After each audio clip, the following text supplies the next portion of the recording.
seats free. Well, there was obviously seats, but all the seats that they had people in them, and I really hate standing on the bus, so the first thing I tried was I just let out a kind of inarticulate moaning sort of sound, like like this. And I could see people were getting a bit nervy, so I thought that's not quite the reaction I wanted, so I thought I'd better step it up a notch. I went on to full-on sort of shouting, ah, like, you know, I won't do it now on the street, but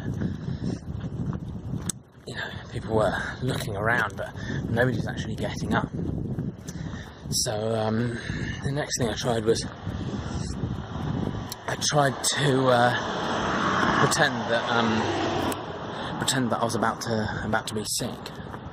And there was an old woman there, and I thought she was probably my best bet for getting her to move. So I sort of leant over her and started doing that kind of motion to imply that I was about to be sick. And she did shuffle out of the seat pretty quickly. Well, she tried to sort of shuffle into the person next to her, but I kind of followed her a bit and sort of herded her around until she'd fully had to get up out of the seat, at which point I quickly whipped in and sat down. But it was around that time that people started getting quite hostile. So I figured people would react a lot better if I sort of got them on side and somehow made myself the good guy. So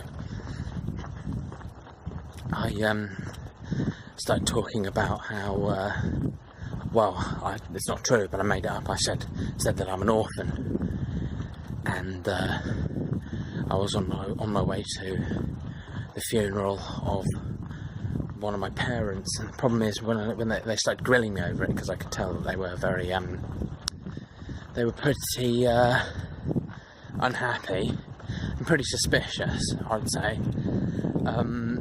I accidentally said mum once and then dad the other time. And the next time I had to use a sort of pronoun, and somebody called me on it, but I just said, don't assume my parents' gender.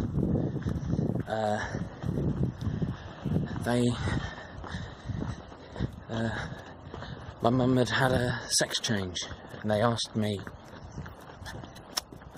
whether they started off as my dad and became my mum, or started off as my mum and became my dad. So I don't know why I said it, I had to think fast.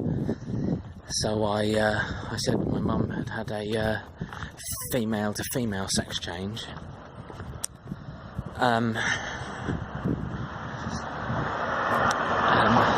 Which they weren't buying, I could tell. I mean, it did sound pretty weak, pretty ridiculous. But by that point, I got to my stop. So he'd been to a concert recently to see a band a friend recommended. I wasn't really feeling it, and to be honest, I was quite tired, so I started trying to look for a way that I could maybe catch up on some sleep at the actual concert, which is quite a difficult thing to do. So the initial problem was obviously the noise. I tried asking the band to play it a bit quieter or knock it off completely, but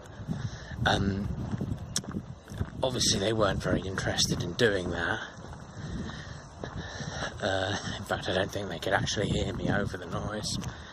So I then resorted to finding some napkins and scrumple them into balls and put them in my ears, which at first wasn't very effective until I realised that there were candles on the bar, so pouring a bit of wax into those